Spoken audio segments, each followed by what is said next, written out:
पुतली मानवती ने इस प्रकार कथा सुनाई। राजा विक्रमादित्य वेश बदलकर रात में घूमा करते थे। ऐसे ही एक दिन घूमते घूमते नदी के किनारे पहुंच गए।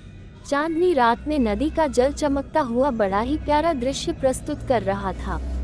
विक्रम चुपचाप नदी तट पर खड़े थे, तभी उनके कानों में बचाओ बचाओ की तेज आवाज पड़ी। वे आवाज की दिशा में दौड़े तो उन्हें नदी की वेगवती धारा से जूझते हुए दो आदमी दिखाई पड़े।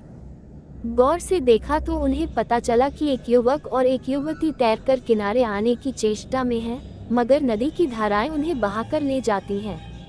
विक्रम ने बड़ी फुर्ती से नदी में छलांग लगा दी और दोनों को पकड़कर किनारे ले आए। युवती के अंग अंग से यौवन छलक रहा था। वह अत्यंत रूपसी थी। उसका रूप देखकर अप्सराएं भी लज्जित हो जाती। कोई तपस्वी भी उसे पास पाकर अपनी तपस्या छोड़ देता और गृहस्थ बनकर उसके साथ जीवन गुजारने की कामना करता। दोनों कृतज्ञ होकर अपने प्राण बचाने वाले को देख रहे थे। युवक ने बताया कि वे अपने परिवार के साथ नौक से कहीं जा रहे थे। नदी के बीच में वे भंवर को नहीं देख सके और उनकी नौक भंवर में जा फंसी। भंवर से निकलने की उन लोगों ने लाख कोशिश की, पर सफल नहीं हो सके।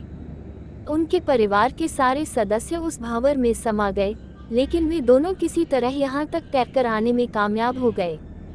राजा ने उनका परिचय पूछा तो युवक ने बताया कि दोनों भाई बहन हैं और सारंग देश के रहने वाले हैं। विक्रम ने कहा कि उन्हें सकुशल अपने देश भेज दिया जाएगा। उसके बाद उन्होंने उन्हें अपने साथ चलने को कहा और अपने महल की ओर चल पड़े।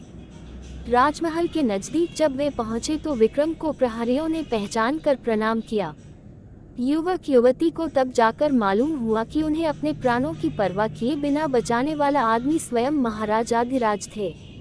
अब तो वे और कृतज्ञता भरी नजरों से महाराज को देखने लगे। महल पहुंचकर उन्होंने नौकर चाकरों को बुलाया तथा सारी सुविधाओं के साथ उनके ठहरने का इंतजाम करने का निर्देश दिया। अब तो दोनों का मन महाराज के प्रति और अधिक आदर भाव से भर गया। वह युवक अपनी बहन के विवाह के लिए काफी चिंतित रहता था। उसकी बहन राजकुमारियों से भी सुंदर थी, इसलिए वह चाहता था कि किसी राजा से उसकी शादी हो, मगर उसकी आर्थिक हालत अच्छी नहीं थी और वह अपने इरादे में कामयाब नहीं हो पा रहा था।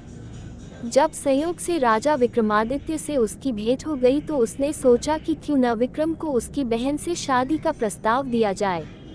यह विचार आते ही उसने अपनी बहन को ठीक से तैयार होने को कहा तथा उसे साथ लेकर राजमहल उनसे मिलने चल पड़ा। उसकी बहन जब सजकर निकली तो उसका रूप देखने लायक था।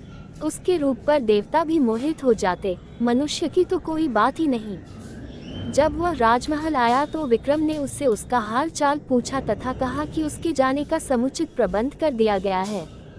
उसने राजा की कृतज्ञता जाहिर करते हुए कहा कि उन्होंने जो उपकार उस पर किए उसे आजीवन वह नहीं भूलेगा। उसके बाद उसने विक्रम से एक छोटा सा उपहार स्वीकार करने को कहा। राजा ने मुस्कुराकर अपनी अनुमति दे दी। राजा को प्रसन्न देखकर उसने सोचा कि वे उसकी बहन पर मोहित हो गए हैं। उसका हौसला बढ़ गया। उसने कहा कि वह अपनी बहन उनको उपहार देना चाहता है। विक्रम ने कहा कि उसका उपहार उन्हें स्वीकार है। अब उसको पूरा विश्वास हो गया कि विक्रम उसकी बहन को रानी बना लेंगे। तभी राजा ने कहा कि आज से तुम्हारी बहन राजा विक्रमादित्य की बहन के रूप में जानी जाएगी तथा उसका विवाह वह कोई योग्य वर ढूंढकर पूर्ण धूमधाम से करेंगे। वह विक्रम का मुंह ताकता रह गया। उसे सपने में भी भान नहीं था कि उसकी बहन की सुंदरता को अनदेखा कर विक्रम उसे बहन के रूप में स्वीकार करेंगे। क्या कोई ऐश्वर्यशाली राजा विषय वासना से इतना ऊपर रह सकता है? थोड़ी देर बाद उसने संयत होकर कहा कि उदयगिरी का राजकुमार उदयन उसकी बहन की सुंदरता पर मोहित है तथा उससे विवाह की इच्छा भी व्यक्त कर चुका है। राजा ने एक पंडित को बुलाया तथा बहुत सारा धन भेंट के रूप में देकर उदयगिरी राज्य विवाह का प्रस्ताव लेकर भेजा। पंडित उसी शाम लौट गया और उसके चेहरे पर हवाएं उड़ रही थीं।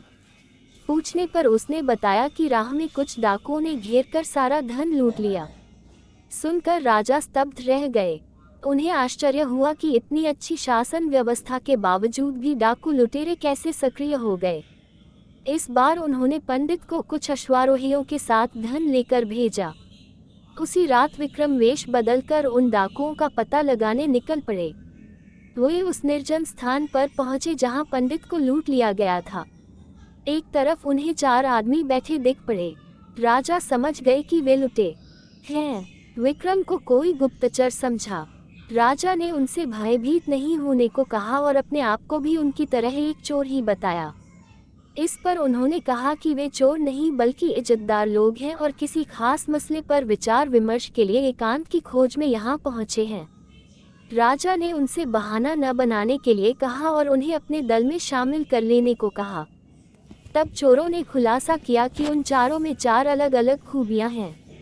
एक चोरी का शुभ मुहूर्त निकालता था, दूसरा परिंदे जानवरों की जबान समझता था, तीसरा अदृश्य होने की कला जानता था तथा चौथा भयानक से भयानक यातना पाकर भी उफ तक नहीं करता था।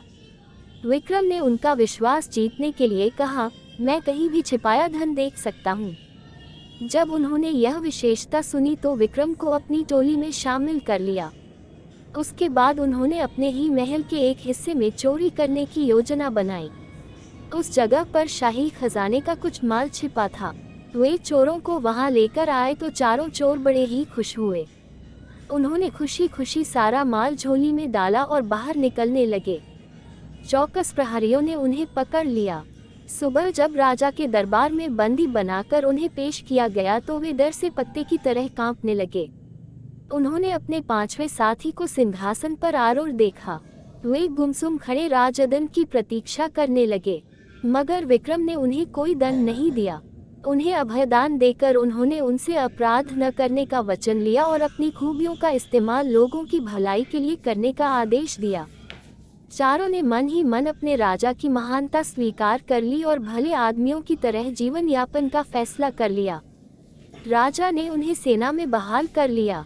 उदयन ने भी राजा विक्रम की मुन्हा बोली बहन से शादी का प्रस्ताव प्रसन्न होकर स्वीकार कर लिया। शुभ मुहूर्त में विक्रम ने उसी धूमधाम से उसकी शादी उदयन के साथ कर दी जिस तरह किसी राजकुमारी की होती है।